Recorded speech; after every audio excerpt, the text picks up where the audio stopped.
పూర్వాసంధ్యా ప్రవర్తతే, నిద్ర లేవాల్సిన సమయం కూడా తూర్పు దిశలో తూర్పు రేఖలు తెల్లవారుతుంటేనే నిద్ర లేవాలి మనం.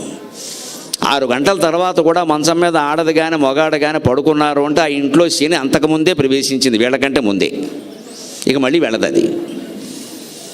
పిల్లలు ఎవరన్నా పడుకుంటే వేరే విషయం అండి. 8 ఏళ్ల లోపు పిల్లలు, 80 ఏళ్ళు దాటిన వాళ్ళు పడుకోవచ్చండి, వాళ్ళకి మనం సమయాలు చెప్పొద్దండి. 8 ఏళ్ల లోపు పిల్లలు ఎంతో, 80 ఏళ్ళు దాటిన పెద్దలు కూడా అంతే. 2 బాలురు 2 వృద్ధుల కింద లెక్క.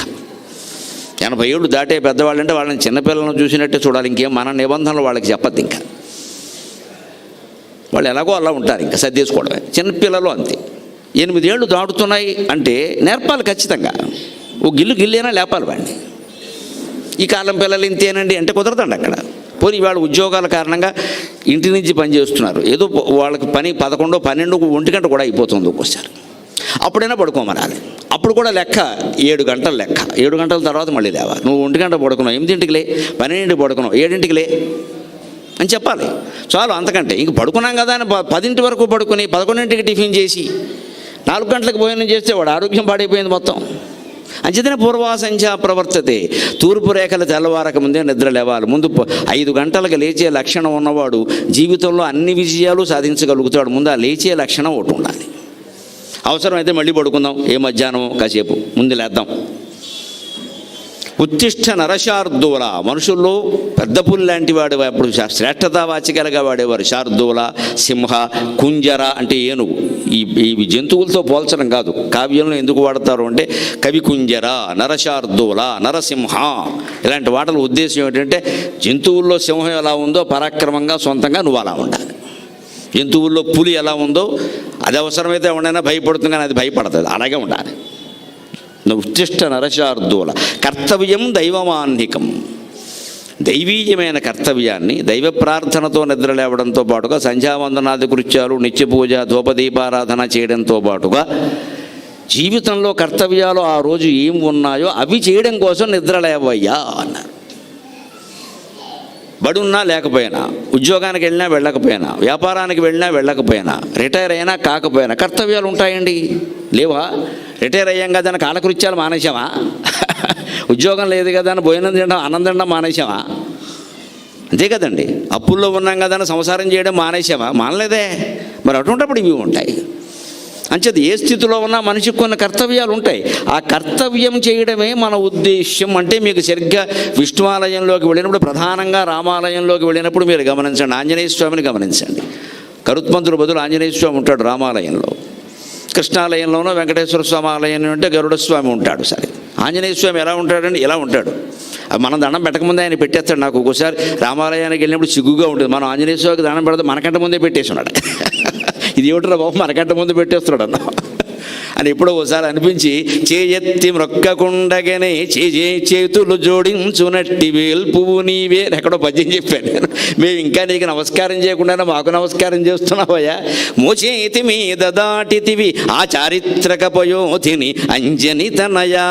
మోచేతి మీద దాటితివి ఆ చారిత్రక పయోధిని అంజని తనయ.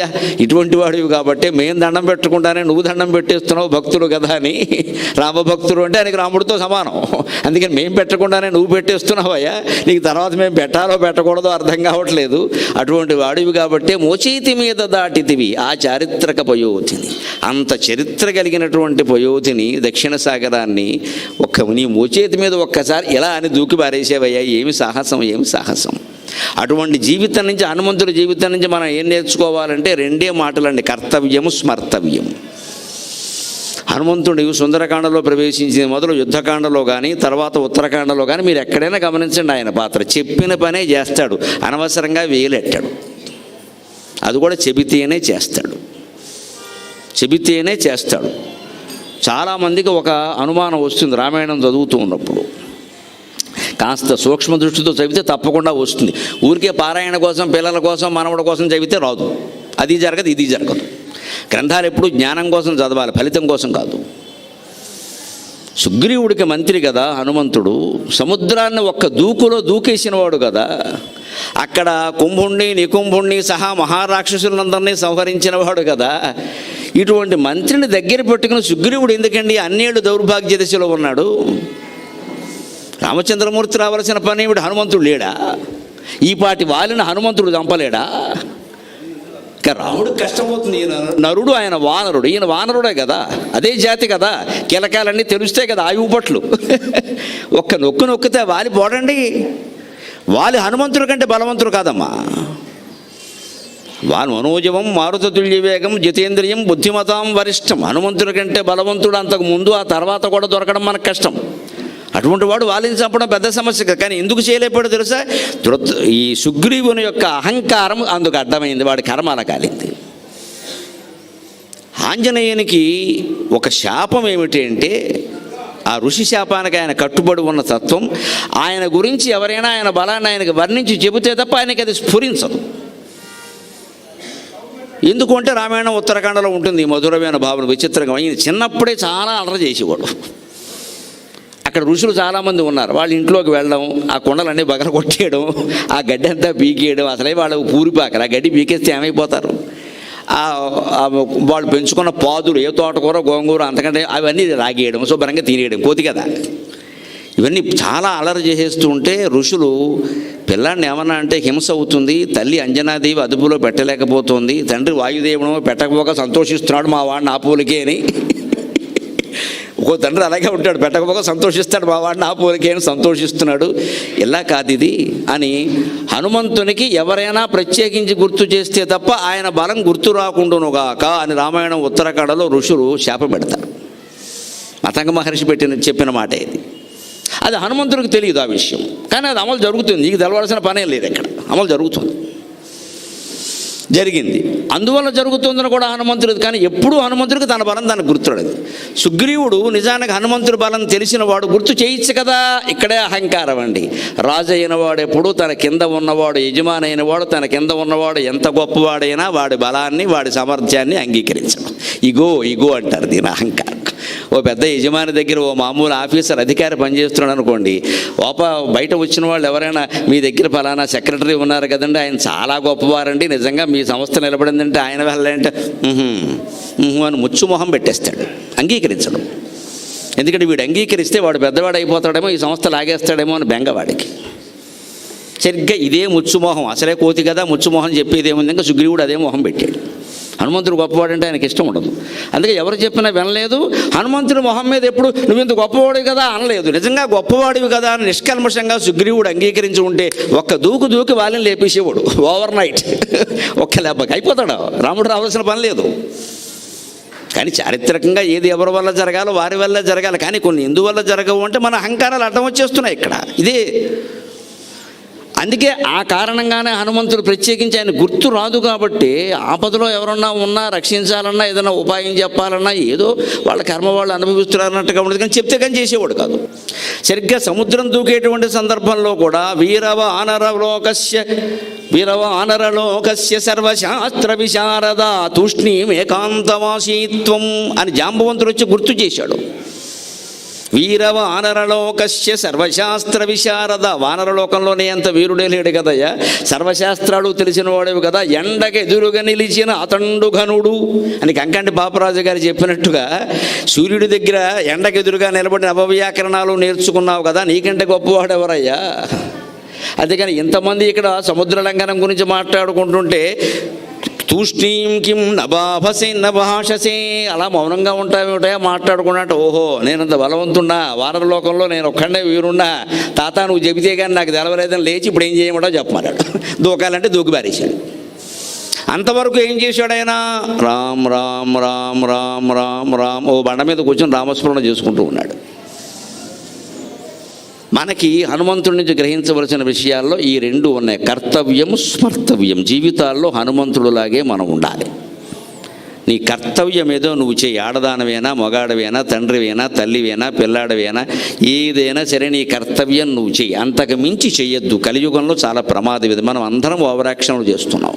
అసలు కర్తవ్యం చెయ్యం కూడా. చేయవలసిన పని చేయకపోవడం మనది ఒక దోషం, చెయ్యకూడని పనిలో వేలెట్టడం రెండో దోషం.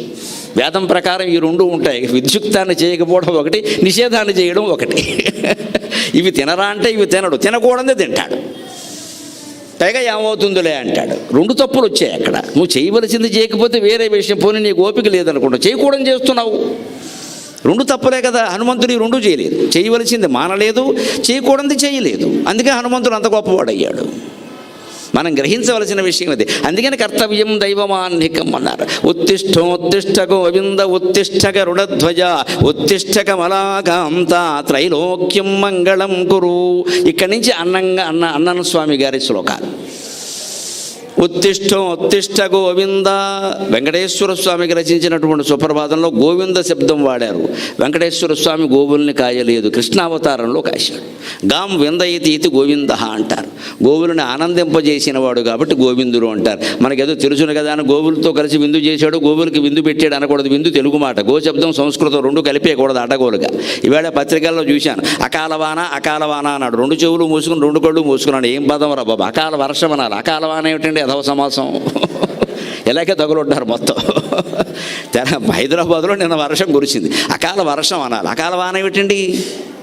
అకాల పూర్తి సంస్కృతం, వాన అచ్చ తెలుగు, ఈ రెండు కలిపేయకూడదు అలాగా. ఇది కొంచెం సూక్ష్మమైన విషయమే, కానీ పత్రికల్లో వాళ్ళకు కూడా తెలియపోతే అలాగ. పైకి ఇది ఏమవుతుంది, ఓ 10 లక్షల పేపర్లు వెళ్ళిపోయాయి జనంలోకి. వీడంతా అకాల వాన, ఇంకా అకాల మరణమే. అకాల మరణం అనొచ్చండి, అకాల చావు అనండి, ఏమన్నా చికాగ్గా ఉంటుందమ్మా. అకాల చావు ఏమిటండి? అకాల మరణం. ఎందుకని అకాల సంస్కృతం, మరణం సంస్కృతం, రెండు సంస్కృత పదాలకు సమాసించి, ఒకడు సంస్కృత పదం ఒకటి తెలుగు పదం చూసి విభక్తులు లేకుండా నీ ఇష్టం చేసేస్తావా? అకాలవాన ఏమిటండి? ఇలాగే ఉంటాయి, మాట్లాడక చేత కాకపోతే సరిగ్గా. అలాగే గోవిందుడు అంటే గోవులకు విందు చేసాడు అనకూడదు. విందు శబ్దం సంస్కృతం మీద. గాం విందయతి ఇది గోవింద, గోవుల్ని ఆనందింపజేశాడు. వెంటనే చూడండి, ఉత్తిష్ట గరుడధ్వజ. సుప్రభాతం మనకు అందిస్తున్నటువంటి మహత్తరమైన విశేషం. నువ్వు గోపాలకుడు అయినా సరే గోవిందుళ్లాగా, గరుడధ్వజుళ్లాగా శ్రీ మహావిష్ణువంత వైభవం పట్టినా సరే మనస్సులో భగవత్స్మరణ మానకు, మనస్సులో భగవత్స్మరణ మానకు. అందుకే మన కేశవనామాల్లో కూడా కేశవనారాయణ మాధవ గోవింద. ఆ కేశవనామాలు 24 నుండి లెక్క 24 ఎందుకుంటాయి అంటే శ్రీ మహావిష్ణువు యొక్క చతుర్భుజాలు మీరు గమనించండి. వెంకటేశ్వర స్వామి అవతారంలో 2 చేతులు వేరుగా ఉంటాయి, కానీ మామూలుగా శ్రీమన్నారాయణమూర్తి ఉన్నప్పుడు శంఖచక్రాలు గదా పద్మాలు ఉంటాయి. శంఖచక్ర గదా పద్మలాంఛనక అంటారు. శంఖచక్రాలు గదాపద్మాలు ఉంటాయి. సరిగ్గా మనం ఒక ప్రయోగం చేసి సరదాకి ఓ కాగితం తీసుకుని లెక్క పెట్టి, ఆ శంఖం ఈ చేతిలో పెడదాం, ఈ చక్రం ఆ చేతిలో పెడదాం, ఈ గద పైన పెడదాం, ఆ పద్మం కింద పెడదాం అని చేస్తే నువ్వు ఎన్ని రకాల మారిస్తే ఎన్ని భంగిమలు వస్తాయో తెలుసా? మ్యాట్రిక్స్ లెక్కల ప్రకారం, పెర్ముటేషన్స్ అండ్ కాంబినేషన్స్ ప్రకారం 24 భంగిమలు వస్తాయి. అందుకే కేశవనామాలు 24. మన స్తోత్రాలు, భజన గీతాలు సహా స్తోత్రాలు, పారాయణకు ఉపయోగించే స్తోత్రాల నిర్మాణంలో ఈ సైన్స్ ఉందండి. ఈ సైన్స్ ఉంది ఖచ్చితంగా. లలితా సహస్రం 182.5 శ్లోకాల్లో ముగుస్తుంది. 182.5 లలిత అనేటువంటి నామంతో ముగుతుంది సరిగ్గా. శివశక్త్యాత్మిక శ్రీ లలితాదేవ్యై నమః అని అంత. ఏవం శ్రీ లలితాదేవ్యా నామ్నాం సహస్రకం జగు. అది నామాల్లో భాగం కాదు, అది వివరణ. ఈ రకంగా లలితాదేవి యొక్క నామాలు ముగిసాం. 182.5 ఎందుకు ఆపేసాడండి వ్యాస మహర్షి బ్రహ్మాండ పురాణంలో? ఇంకా నాకు కావాలంటే ఇంకో 4 రాయలేడా? సరిగ్గా 182.5 రెట్టింపు చేయండి, 365. సంవత్సర స్వరూపం భగవంతుడు, అందులో సగం అమ్మవారు, సగం శివుడు. అందుకే 182.5. అంత ప్రణాళిక ఉంటుంది వ్యాస మహర్షి. సరిగ్గా 182.5 శ్లోకాల్లో ముగిసిపోయేలాగా 1000 నామాలు సర్దేశాడు ఆయన. కొన్ని అందుకే 4 అక్షరాల నామాలు ఉంటాయి, కొన్ని 8 అక్షరాలు ఉంటాయి, కొన్ని పాదం అంతా 16 అక్షరాలు ఉంటాయి, వేరే విషయం అది. కొన్ని 5 అక్షరాలు ఉంటాయి, ఇంకో నామం 3 అక్షరాలు ఉంటుంది. పైగా సంస్కృత భాషలో ఓ పెద్ద నియమం ఏమిటంటే తెలుగులో లేనిది, ఒక మాట ఒక పాదంలోనే ఉండాలి. ఒక మాటలో సగం పై పాదంలో రెండో పాదంలో ఉండకూడదు. వెంకటేశ మీరు రాయాలి సంస్కృతంలో ఉంటే వెంక అని ఆపి టేస 2వ పాదంలోకి రాకూడదండి, కుదరదండి. వెంకటేశ మొత్తం ఓదంటూనే ఉండాలి. సంధి అలా కుదరదండి, తెలుగులో కుదురుతాడు. వెంకటేశ్వరుని అంటే వెంకటేశ్వరుని, వెంకటే అని స్వరుని అని రకాల ప్రస్తుత పద్యం చెప్పచ్చు. సంస్కృతంలో అది కుదరదు. అటువంటి కుదరని భాషలో రాస్తూ వ్యాస మహర్షి వాటిని ఆ నామాలను కూర్చుతూ వశిన్యాది దేవతలు చెప్పినప్పటికీ కూర్చింది మన శ్లోకాల్లో వ్యాస మహర్షే కదా. ఆ కూర్పు ఎంత పద్ధతిగా చేసేడు అంటే దీనికో ప్రణాళిక ఉందబ్బా. ఇది కేవలం నాలిక కాదు, దీని వెనకాల ప్రణాళిక ఉంది. 182.5 శ్లోకాల్లోనే రాస్తున్నా. దీన్ని రెట్టింపు చేయండి.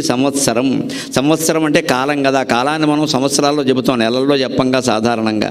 మీ వయస్సు ఎంత అంటే 62, 63 అంటాం, కానీ 62 తర్వాత 3.5 నెలలు అనవే పోవడానికి సిద్ధంగా ఉన్నావా అంటాడు ఎవడం. ఎందుకు నెలలో రోజులు చెబుతున్నావు పని లేక? అదే పసిబిడ్డ అనుకోండి, ఏడాదిలోపు పసిబిడ్డ అయితే మనం ఏమంటాం 10 నెలలండి 11 నెలలండి అంటే, ఏడాది దాటిందంటే సంవత్సరాలే చెబుతాం, ఇంక నెలలు చెప్పం. నెలలోపు బిడ్డ అనుకోండి 15 రోజులు అయ్యిందండి 16 రోజులు అయ్యిందండి, నెల దాటిందంటే అక్కడి నుంచి నెలలు చెబుతాం, సంవత్సరం దాటిందంటే సంవత్సరం చెబుతాం. అంటే సంవత్సరమే వాడుతున్నాం కాబట్టి సంవత్సరమే కాలస్వరూపం. సంవత్సరం అంటే 365, శివుడు సగం పార్వతి సగం, అందుకని సరిగ్గా 182:30. అష్టోత్తరాలు ఉంటాయి మనకి, విష్ణు సహస్రం సహా, వెంకటేశ్వర స్వామి సహా, శివుడు సహా అందరికీ అష్టోత్తర నామాలు ఉంటాయి. అష్టోత్తరం ఎందుకు? 108 సరిగ్గా 27 నక్షత్రాలు, 4 పాదాలు ఒక్కో దానికి, 27 4 108. 108 పాదాలలో ఏదో ఒక పాదంలో పెట్టకుండా సముద్రంలో ఎవడో పుట్టాడు. ఇక్కడ ప్రతివాడు ఏదో ఒక పాదంలో పుట్టాడు, నీకు తెలియకపోవచ్చు. ఏదో ఒక నక్షత్రంలో పుట్టాం, ఏదో ఒక పాదంలో పుట్టాం, సరిపోయిందిగా. నువ్వు ఏ పాదంలో పుట్టినా అది భగవత్పాదమే, గమనించుకో. దానికి చెడ్డ మంచి ఆపాదించుకుని కంగారు పడక. నేను స్వాతిలో పుట్టానని, నేను విశాఖ, ఎక్కడ పుట్టినా పుట్టావు కదా, ఆసుపత్రిలో పుట్టావు మహానుభావుడు.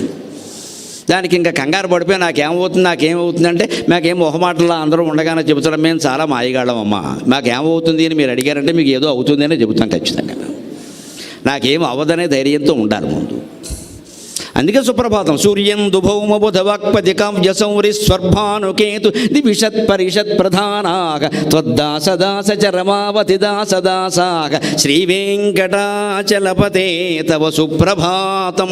ఈ గ్రహ దోషాల గురించి, కాలసర్ప దోషాల గురించి, రకరకాల దోషాల గురించి వీళ్ళ బాగా టీవీలు చూసి మాయలో పడిపోతున్నారే, వీళ్ళందరి కళ్ళు తెరిపించడానికే నేను విజయవాడ వచ్చి ప్రపంచం అంతా తిరుగుతా. ఈ గుడి నమ్మకాలు పోవలసిందే.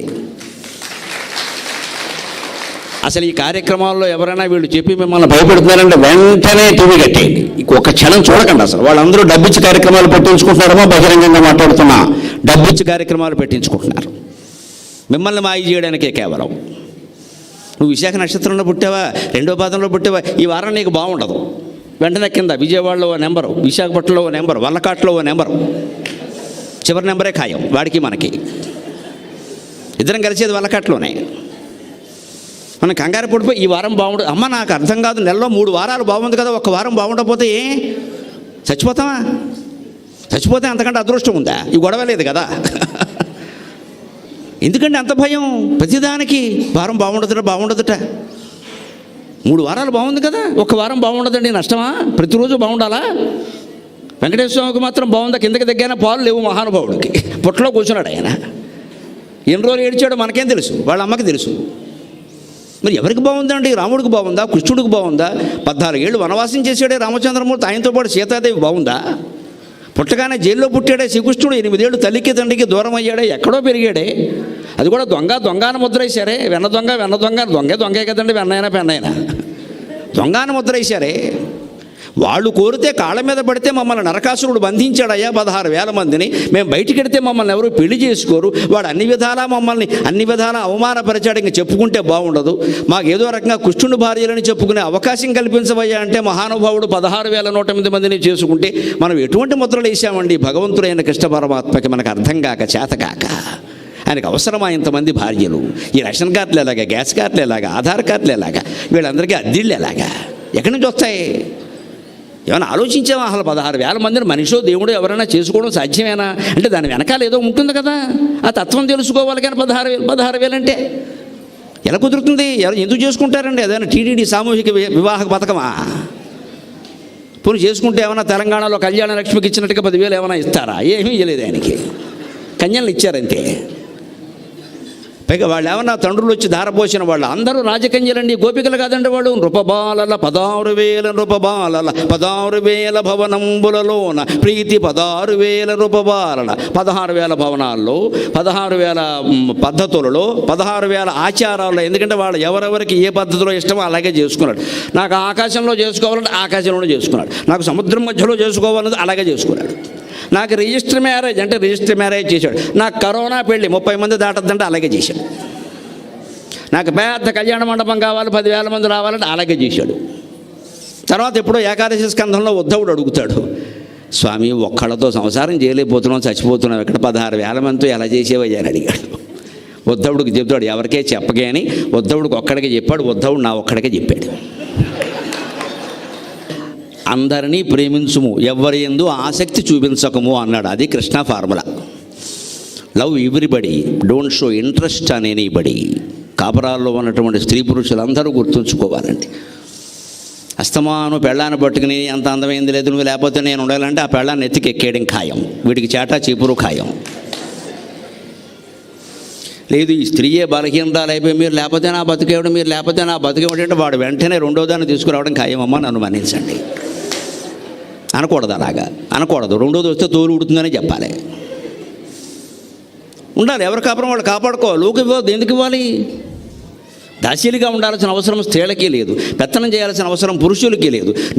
నన్ను నువ్వు బాధ పెట్టకుండా కాపురాలు చేయలేమా? ప్రమాదమా ఇది? ఎవరో ఒకరు బాధ పెట్టాలా? కాపురం అంటే పిల్లి ఎలకనా సంసారం అంటే? కనీసం 2 పిల్లుల్లా 2 ఎలకల్లా ఉండలేమా? ఎందుకు బాధ పెట్టాలి? వారిని బాధ పెట్టే మనం ఉండాలా? బాధ పెట్టకుండా బాధపడకుండా ఉండలేమా? ఉండొచ్చు. ఈ సూత్రం పాటిస్తే. అందరినీ ప్రేమించుము, ఎవరి యందు ఆసక్తి చూపించము. డోంట్ షో ఇంట్రెస్ట్ అని ఎనీబడీ. నువ్వు లేకపోయినా నేను ఉండగలను, కానీ నా కర్తవ్యాలు నేను చేస్తున్నా. ఓవర్ యాక్షన్ చేయకి అనేది అందులో ఉంది. అక్కడ చేయరండి, ఎవరు చేయరు, అయిపోతారు. నువ్వే నాకు గతి, నువ్వు లేకపోతే అయిపోయినట్టే అంటే అయిపోయినట్టే ముందే అవగొట్టేస్తారు. కృష్ణుడు అదే చేశాడు. ఏ ఒక్కరికి నెత్తికెక్కే అవకాశాన్ని ఇయ్యలేదు. సత్యభామ పాదాలు పట్టుకున్నాడు అంటారు, చదవక మాట్లాడతారు. ఆయన పాదాలు పట్టుకున్నది లేనిది 1 నిమిషం మాట ఆయనేం పట్టుకోవాలి, ఊరికే వంగాడు. అలాగా అక్కడి నుంచి నంది తిమ్మన గారు పెద్ద పద్యం రాశాడు, అంతకంటే ఏం లేదు. అదో సరదా. సినిమాలో ఆ సీన్ బాగుంటుంది. పోనీ అలాగే ఆ తల ఉంచాడని అనుకుంది. తర్వాత సత్యభామ గతి ఆమె ఏంటంటే రుక్మిణీదేవి కాళ్ళు పట్టించాడు. వెళ్ళి మా బాగా చెప్పాడు గుణపాఠం. అయిందా? మొగుడు తననేందుకు కాదు, తోడుకోవడం దెప్పినందుకు ఏడిచిందని సామెత. మొగుడు తననేందుకు కాదుట, మొగుడు కొట్టినందుకు కాదుట, తోడుకోవడం దెప్పినందుకు ఏడిచిందిట. మొగుడు కొట్టినా సరే ఆ మొగుడు కొడతాడులే అనేవారు పూర్వం, పెద్ద పట్టించుకునేవాడు కాదు. తోడుకోవడం వచ్చి చెప్తే నీకే అని పెద్దలు తగద పెట్టేవారు. అలాగా ఈ సత్యభామకి చెప్పిన గుణపాఠం ఏమిటంటే, స్వామి మళ్ళీ జీవితంలో ఏ ఆడది ఏ మొగుండి అలా వేపుకు తినకుండా రుక్మిణీదేవి కాళ్ళు పట్టించాడు. వెళ్ళి భర్తృ దానవ్రతం అని పెట్టించాడు. పనిగట్టుకుని అక్కడి నుంచి దానం ఇచ్చేయమన్నాడు. అక్కడి నుంచి బరువు మొత్తం హిమాలయ పర్వతం కంటే పెద్ద బరువే కూర్చున్నాడు. ఈయన లేవలేదు. ఆవిడ మొత్తం బంగారం అంతా వేసిన లేవలేదు పైకి. చివరికి ఏం చేయాలంటే నాకేం తెలుసు మరి రుక్మిణీదేవిని అడగమన్నాడు. రుక్మిణీదేవిని అడగడం ఏంటి? సవతి కాళ్ళు పట్టుకోవడం కంటే అవమానం వేరే ఏదైనా ఉందా? భర్త కాళ్ళు పట్టుకున్నా పర్వాలేదు, పారసేవ చేసినా పర్వాలేదు, కానీ సవతి కాళ్ళు పట్టుకోవడం ఏంటండి? కర్మ వచ్చింది, ఆవిడ పట్టుకుంది. ఆవిడ వచ్చి స్వామివారికి ప్రదక్షిణం చేసి తులసిదళం వేసింది. అంతే. శ్రీమన్ కృపాజల నిధే కృత సర్వలోక అని శుభ్రంగా పైకి లేచాడు. ఈ మాయ ఎందుకు చేశాడు ఈ పెద్ద మనిషి? నా చేత కాళ్ళు పట్టిస్తావా అని సంగతి చూస్తా. భర్త అంటే ఏమిటో తెలియజేస్తా. ప్రేమించాలి భర్తని, పెత్తనం చేయకూడదు. నా మొగుడిని నా అదుపులో పెట్టుకోవడం ఎలాగా? మందు మాకు అని అడగకూడదమ్మా. అంతకంటే మా ఎందుకమ్మా అదుపులో? దేనికి అదుపులో పెట్టుకుని ఏం చేస్తావు? ఇప్పుడు ఆయన కూడా అదే అనుకుంటే ఒకరికొకరు బానిసలు అయిపోవాలా? నన్ను ప్రేమించాలి, నేను ప్రేమించాలి అనుకోవడం తప్పుడుగా అదుపులో ఏమిటండి? ఏమైనా పశువా పగ్గాలు పట్టుకోవడానికి? భర్త అయినా భార్య అయినా అదుపులో పెట్టుకోవడం ఏమిటి? నీకు గీచిన గీటు దాడకూడదు. గీగల వాసలో ఇంతలా ఉంటే ఏం గెత్తావు? వంగలవి ఎక్కడ? గీత గీయాలి ముందు, ముగ్గేయలేం, గీతకెత్తాం మనం. నేను గీసిన గీటు గీ చూస్తాను నేను. పొట్ట వంగట్లేదు, ఏం గీస్తావు? అసలు ముగ్గేస్తే కదా, ప్లాస్టిక్ ముగ్గే. ఒక ఐతం అంటే దానికి వంగదో, అది మళ్ళీ పని మనిషే. ఇక గీసిన గీయటం మనం గీస్తే కదా, అసలు సన్నగా ఉంటే గీస్తాం, ఇంత లవయ్యాక ఏం గీస్తాం? ఎందుకు ఈ అహంకారాలు ఆడాళ్ళకి మగాళ్ళకి అందరికీ? దానివల్లే మొత్తం సంసారాలు సహా సామ్రాజ్యాలు సహా కోల్పోతున్నాయి ఇవాళ. దానికి సమాధానమే జీవితంలో ఎప్పుడూ దేనికి భయపడకండి, స్వామివారి పాదాలు ఆశ్రయించండి.